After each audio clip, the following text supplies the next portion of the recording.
Pemirsa, keberlangsungan adat, tradisi, dan budaya Bali memerlukan dukungan nyata dari pemerintah, baik melalui regulasi maupun penganggaran yang memadai.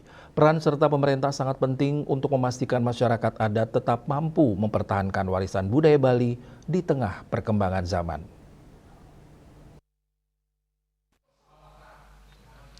Bendesa adat Poh Gading, Desa Ubung Kaje, Kecamatan Denpasar Utara, Wayan Mirte mengatakan, berbicara mengenai adatnya, pemerintah telah memberikan landasan hukum yang kuat melalui berbagai regulasi yang diterbitkan oleh pemerintah Provinsi Bali.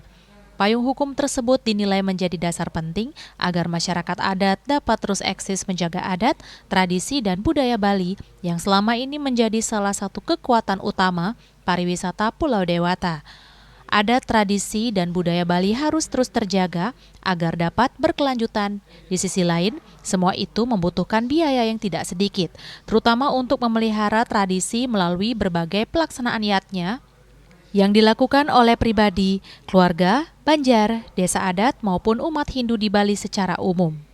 Ia mengaku bersyukur karena Provinsi Bali telah memiliki Undang-Undang Nomor 15 Tahun 2023 yang memberikan pengakuan terhadap kekhususan Bali. Dalam aturan tersebut, keberadaan desa adat dan subak mendapat perhatian khusus sebagai bagian penting dalam menjaga identitas dan keberlanjutan budaya Bali. Menurut Wayan Mirta, pada pasal-pasal yang mengatur kekhususan Bali, disebutkan bahwa daerah ini memiliki karakteristik yang berlandaskan filosofi Trihita Karana, serta kearifan lokal, Nangunsat Kerti Loke Bali. Kedua konsep tersebut menjadi fondasi dalam menjaga keseimbangan dan keharmonisan kehidupan masyarakat Bali. Trihita Karana mengajarkan keseimbangan hubungan manusia dengan Tuhan, sesama manusia, dan lingkungan. Sementara Satkerti merupakan wujud yatnya yang dilakukan sebagai kewajiban untuk menjaga keharmonisan dengan Sang Pencipta, menjaga hubungan baik dengan sesama, serta merawat alam Bali agar tetap bersih, lestari, ajak, dan memiliki spirit yang khas dibandingkan wilayah lain. Apakah beriatnya di Bali ini penting mendapatkan bantuan dari pemerintah pusat?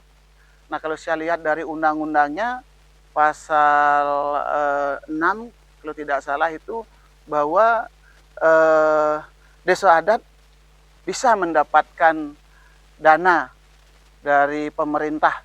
Nah, di situ melalui pemerintah Provinsi Bali. Tapi ketika dia adalah undang-undang, setidaknya ketika agama atau kepercayaan itu diakui, kami harapkan peranan pemerintah terhadap pelestarian adat dan budaya di Bali sebagai salah satu daerah pariwisata di Bali yang menyumbangkan devisa yang cukup besar ke pusat, tetap harusnya menjadi prioritas dalam memberikan. Lebih lanjut, Wayan Mirta menekankan bahwa pelestarian adat, tradisi, dan budaya tidak bisa hanya dibebankan kepada masyarakat adat. Pemerintah menurutnya perlu terus hadir melalui kebijakan yang berpihak pada pelestarian budaya, termasuk dengan dukungan anggaran yang memadai. Ia menilai regulasi yang kuat dan dukungan pembiayaan yang berkelanjutan akan sangat membantu desa adat dalam menghadapi tantangan perkembangan zaman, sekaligus memastikan berbagai upacara dan kegiatan adatnya tetap dapat dilaksanakan sesuai nilai-nilai warisan luhur. Penting agar adat, tradisi, dan budaya mendapatkan dukungan penuh dari pemerintah serta diatur melalui regulasi yang jelas. Kedepan, pemerintah juga perlu menganggarkan dana yang cukup untuk kegiatan-kegiatan seremonial adat, terutama yang berkaitan dengan pelaksanaan adatnya, sehingga keberlangsungan budaya Bali tetap terjaga. Hendra, Bali TV.